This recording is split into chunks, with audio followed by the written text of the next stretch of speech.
자, 가자, 나리나. 하나, 둘, 셋. 자, 안녕하세요, 여러분. 우주TV의 티노입니다. 오늘 소개할 게임은 바로 카네기입니다. 얼마 전부터 카네기의 먼저 보기를 공개한다, 소개한다, 만다 계속 그러다가 드디어 찍게 됐는데, 펀딩이 너무 짧은 시간에 시작이 됐다가 끝나게 됐어요. 그래서 지금 영상 찍고 있는 기준은 내일이면 이제 끝나기 때문에 제가 부랴부랴 이렇게 영상을 찍고 있습니다. 카네기 작가님께서 카슨시티라든지 그다음에 징코폴리스 같은 게임을 만드셨는데, 이 작가님의 특징이 되게 뭔가 타일이라든지 이런 배치에 대한 특별한 그런 미학이 있어요. 뭐 미풀을 움직이든지 타일을 배치를 하든지, 뭔가 그런 처음에는 아무것도 이루어지지 않은 곳에서 하나하나 타일을 쌓아나가면서 주는 그런 카르카손과 같은 그런 타일 게임이 주는 느낌과는 또 사뭇 다른 그런 배치의 미학을 주는 작가님이세요. 근데 이번 카네기는 그런 전작들을 훨씬 뛰어넘는 뭔가 웨이트라든지 그런 전략성을 갖고 나왔습니다. 우선 첫 번째로 카네기는 되게 그 테마가 굉장히 성실해요. 처음에는 각 플레이어들이 사무실을 꾸리고 직원들을 영업을 보내고, 그 다음에 선로를 개척하면서 그를 통해서 수익을 얻고, 그리고 돈을 벌은 뒤에 카네기가 뭐 했어요? 다 이제 기부를 하고. 카네기 알아 너? 몰라? 카네기 몰라? 나중에는 카네기가 번 돈을 기부를 하고 떠났잖아요. 그래서 그런 느낌들을 굉장히 잘 담았어요. 번 돈으로 도네이션, 후원을 하는 그런 패턴으로 돌아가는데, 뭐 설계도 중요하고 타일 놓는 것도 중요하고 일꾼 배치도 중요하고 한데, 마지막에 그 번 돈을 적재적소에 타이밍을 맞춰서 후원을 하는 그 도네이션을 통해서 명성을 쌓는 그 카네기의 일대기를 잘 녹여냈어요. 카네기를 설명하다 보면 꼭 푸에르토리코를 뭐 안 꺼낼 수가 없습니다. 푸에르토리코의 느낌과 비슷하다는 건 우선 역할이 흘러가는 느낌이 비슷해요. 돌아가면서 라운드마다 선이 정해지고, 그 라운드마다 선이 역할을 쥐고, 그 역할을 고른 사람부터 순차적으로 계속 액션을 수행하는 그런 약간 턴이 살짝 한 박자씩 밀려나가는 듯한 그 느낌이 있는데요. 그게 푸코랑 굉장히 닮았습니다. 뭐 차이라고 한다면 푸코는 5가지 직업이 메인이 있고, 4인이 되면은 1가지, 2가지 직업이 늘어나는데, 이 카네기는 딱 4가지의 메인 액션이 있다는 점과, 그리고 푸코는 게임이 종료 트리거가 발동됐을 때 게임이 끝나는데, 카네기는 딱 정해진 20라운드 내에 얼마나 많은 점수를 뽑느냐가 굉장히 다른 점입니다.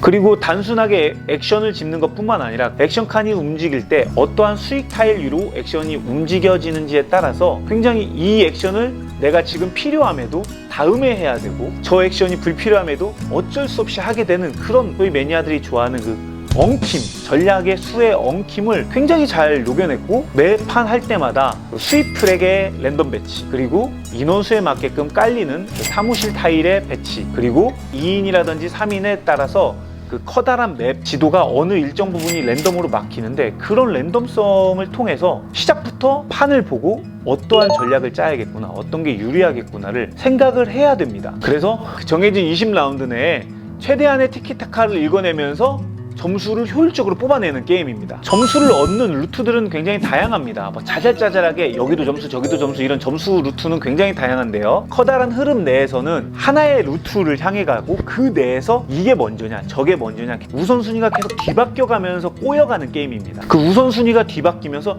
조금씩 미세한 이득을 누군가는 보고 미세한 손실을 누군가는 보고, 그래서 게임이 진행되면서 이런 것들이 중첩돼요. 소위 말하는 스노우볼이 조금씩 굴러가는데, 그 스노우볼이 결국 게임 끝날 때쯤에는 확 벌어지게 되는 거죠. 혹은 비슷한 실력의 사람들끼리는 정말 팽팽한 승부가 가다가 결국은 1.2점 차로 끝나게 되는 명승부도 나오게 되는데요. 바로 그런 점이 또 이 카네기의 밸런스가 잘 갖춰졌다고 생각이 듭니다. 그럼에도 불구하고 푸코가 그랬듯이 이 게임, 이게 최고의 장점이기도 하지만 최고의 단점이기도 한 게, 2인 풀이 같은 경우는 실력차가 확실하게 드러나는 반면에 3인 풀이나 4인 풀인 경우는 내 앞 플레이어가 누구냐에 따라서 약간 게임이 킹메이커의 역할이 되는, 좀 저거 해선 안 됐는데 라는 그런 느낌이 느껴질 수밖에 없어요. 푸코도 그랬잖아요. 그래서 뭐 3인 풀일 경우에 사람을 탄다라는 말을 굉장히 많이 한 거였는데, 그럼에도 불구하고 뭐 재미가 뒤바뀌는 건 아니에요. 다만 팽팽한 긴장감 속에서 저 친구가 왜 저걸 했을까, 자기에게 이득되지도 않는 수를 왜 했을까, 그런 이해되지 않는 하나의 플레이가 좀 긴 빠지게 하는 경우가 있단 말이죠. 바로 그런 점이 어떻게 보면 카네기에서도 분명 단점으로 작용할 수도 있습니다. 그리고 20라운드 내에서 뭔가 나는 이번에 뭘 해야지, 어떤 태클을 타야지 하고 뭔가 나의 계획대로 흘러가는 게임은 절대 아닙니다. 내가 원하는 대로 상대는 절대 그렇게 흘러가게 해두지 않기 때문에, 항상 중요한 건 어떠한 액션을 하느냐의 선택 기준은 상대가 원치 않는, 상대에게 불필요한 액션, 그로 인해서 나에게는 조금 이득인 액션들을 계속 그렇게 취해가거든요. 나한테는 완전 이득이지만 상대에게는 최악이다, 이런 수가 아니라 누군가에겐 조금 이득, 누군가는 또 조금 손실, 막 이런 그런 것들이 계속 쌓여져 가거든요. 상대가 갑작스러운 저에게 뒤통수 치는 수를 두더라도 그걸 받아들이고 빠르게 빨리 계획을 선회해야 되는 그런 게임입니다. 언제든지 내가 세운 계획이 틀어질 거다라는 것은 염두에 둬야 되고요. 그 주어진 상황 속에서 최선의 길을 찾으면서 나 또한 상대가 예측하지 않은 플레이를 해야 되는, 바로 그런 진흙탕 속에서 벌어지는 느낌의 게임입니다. 평균 득점,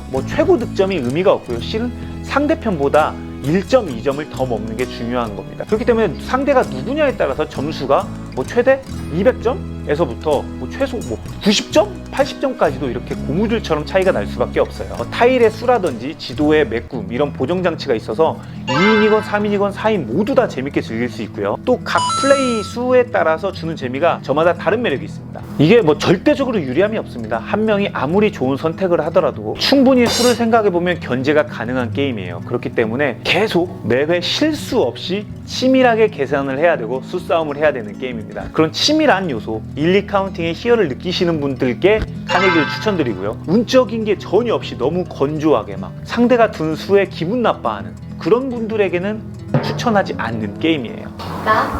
그렇죠. 굉장히 기분 나쁠 수 있습니다.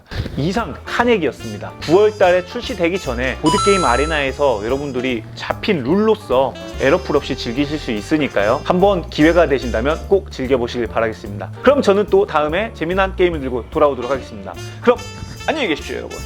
안녕.